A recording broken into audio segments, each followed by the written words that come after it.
DSE or VDU refers to your workstation, whether this be at home or at work. Although this area may seem safe, the long hours we now spend using them creates a health risk. Long periods of typing, improper workstation setup, and incorrect work habits can be linked to serious injuries. These injuries are typically categorized as musculoskeletal disorders. They include carpal tunnel syndrome, tendinitis, or tenosynovitis. The warning signs of these disorders can occur in the hands, wrists, arms, shoulders, neck, and back. They can include numbness, burning or tingling, soreness, aching, or tenderness, pain, throbbing or swelling, tightness or stiffness, weakness or coldness. If the causes of these conditions are not dealt with, they can become long-term and debilitating.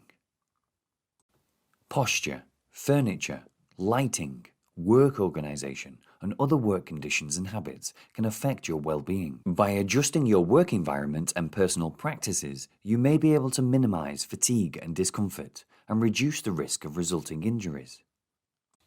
The work chair should be stable and allow the user easy freedom of movement and a comfortable position. The chair should swivel freely. A 5-pronged setup is recommended for stability, and casters may be considered to allow maximum freedom of movement. The seat should be adjustable in height. The seat back should be adjustable in both height and tilt. A footrest should be made available to any user who wishes to use one. The first thing to tackle is your posture. The correct management of your posture is important to ensure that you are not putting damaging amounts of pressure on your back, shoulders, or neck. You should sit upright in your chair, ensuring the natural curvature of your lower back is maintained. Head up straight.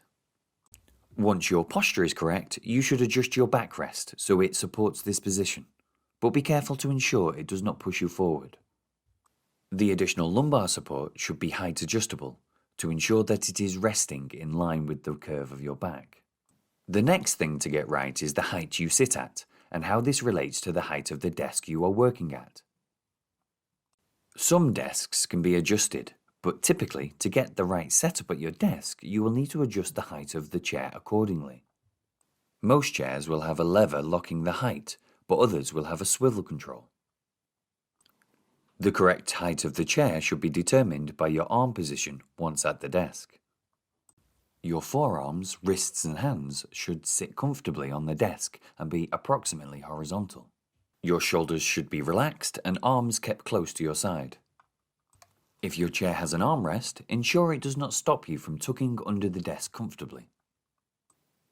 Some DSE users sit with their feet not touching the floor or legs crossed beneath the chair. These positions can place a high amount of stress on the underside of the thighs and knees, which can result in serious discomfort and/or injury. If your feet do not touch the ground, use a footrest. Adjust the angle of the footrest to whatever position is comfortable. Always ensure you have sufficient room under your desk to allow you to find a comfortable position, and which will allow you to change this position as needed throughout the day. Once you have your seat and posture correctly set up, you should then look to set up the desk items correctly.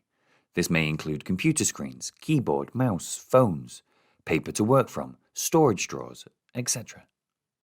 The keyboard should be tiltable and separate from the screen so as to allow you to find a comfortable working position. The keyboard should have a matte surface to avoid reflective glare. The symbols on the keys should be easily readable. The mouse should be of the correct size for the user. The speed of the mouse should also be appropriate for the user. When using a mouse or trackball, ensure it is positioned as close to the end of the keyboard as possible. It should also be placed towards the front of the keyboard rather than the back, so it is as close to you as possible. Ensure the pointing device is the correct size for you and that the speed settings are correct for your needs. The device should move easily over the surface. If it doesn't, it may need cleaning or a mouse mat may be needed. You should ensure your arm is supported by the desk and/or armrest. Try and change the position of your hand and fingers. Where possible, take your hand away from the mouse when you are not using it. Position your keyboard directly in front of you to avoid twisting. This should allow you to use the keyboard with relaxed shoulders and without stretching or leaning forward. Your arms should be comfortably by your side, and your forearms and wrists straight at about the height of your keyboard.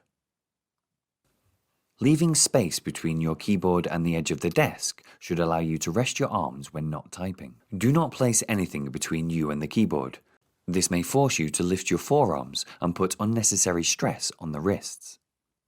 It is good practice to use your desk and armrests to support your arms when typing, but be careful not to plant your wrists. Doing this will result in you bending and stretching your wrists and fingers. If your keyboard is quite large and thick, or you use a tilted keyboard, you should consider using a wrist rest to raise the height of your arm and ensure this is supported. You need to find your own comfortable typing position, but any bends in the wrist will cause stress on the ligament and are likely to cause problems. Keeping your typing relaxed and soft will help you reduce the stress on the area. When using the phone, try to maintain your good posture and think about keeping your head balanced over your shoulders. Cradling the phone between your ear and shoulder can cause a lot of discomfort in your neck, shoulders and back and should always be avoided. This can cause a lot of extra stress and tension in the neck and shoulders and lead to a much greater risk of problems. Your phone should therefore be placed close enough and straight enough for you to reach the receiver without much movement. The main thing to avoid with items like these are stretching or twisting to reach them. Now you have your basic computer setup correct, what about the other items you find at your workstation? What about your telephone or desk storage? These are often things that you would find on a desk, but how should they be positioned? Think about what you look at most, the screen or the papers. If you tend to look at the papers more than the screen, consider moving the papers in front of you and move your screen to the side slightly. This would typically be in a document holder beneath the screen. If there is not enough space for that, perhaps to the side of the screen could work. The same applies for any storage trays or folders on your desk. Make sure you can easily reach them, or place them elsewhere so you have to stand to reach them, rather than being tempted to stretch. You may often work from or refer to the papers or folders. If these items are placed incorrectly, it may cause you to twist your head more often or look down more than you would like.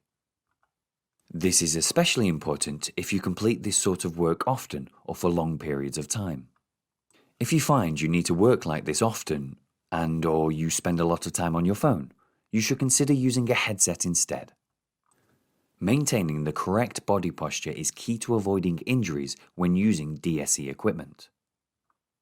The proximity of the laptop screen to its keyboard makes it almost impossible to obtain a good posture when using it. If the keyboard is at the right height for your arms and wrists, then the screen will be too low. In addition, the screen will often be too close and at the wrong angle. If the screen is at the right height, the keyboard is likely to be too high. Use a separate keyboard and mouse. With most notebooks, you can just plug them in. Then, put the notebook on something to raise the screen up to the normal position of a monitor. This is the cheapest solution if your notebook has a good screen. Or use a separate monitor and the notebook's keyboard. Most notebooks have a socket for an external monitor. Or use both a separate monitor and keyboard and mouse connected to your notebook. In addition to the workstation setup and use, you should be aware of other things within your workplace environment which may affect your well-being. This can include space. As already mentioned, you should ensure there is sufficient space beneath your desk to allow you sufficient room to move your legs and find a comfortable position. There should also be sufficient space to allow your correct workstation setup and for this to be used without the need for twisting and stretching. There should be storage available to prevent your work area being cluttered. Lighting. Lighting in and around your workspace should be sufficient to allow you to use your work equipment without undue strain to your eyes. When positioning your monitor, you should avoid glare or reflections of the overhead lights or from a window. You could do this by changing the angle of the monitor or changing your workstation's position. If you can't avoid being in a position where sunlight can be a problem, there should be working blinds in place to use at times when this is a problem. Air quality and temperature. Although the temperature is difficult to get right for everyone at the same time, if the majority of the people in the same office are having difficulties with the temperature, you should report this to your supervisor. Afternoon air in a busy office can become stuffy and high in CO2. Ensure there is a good enough supply of new air into the office, whether this be from an open window or well-maintained air conditioning. Other things to consider.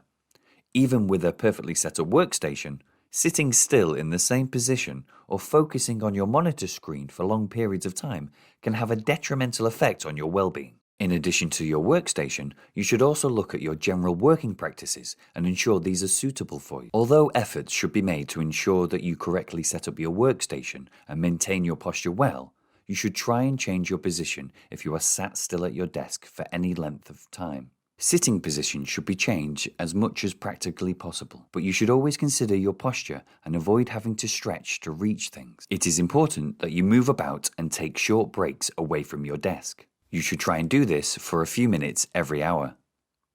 This may include varying your tasks, such as completing photocopying or filing, or just simply getting up, walking about and stretching out, etc. Short but regular breaks are much better than long breaks less often. Remember, where problems do occur, they are typically caused by the way the display screen equipment is being used, as opposed to it being caused by the equipment itself. By managing your workstation and working practices, the vast majority of problems can be avoided.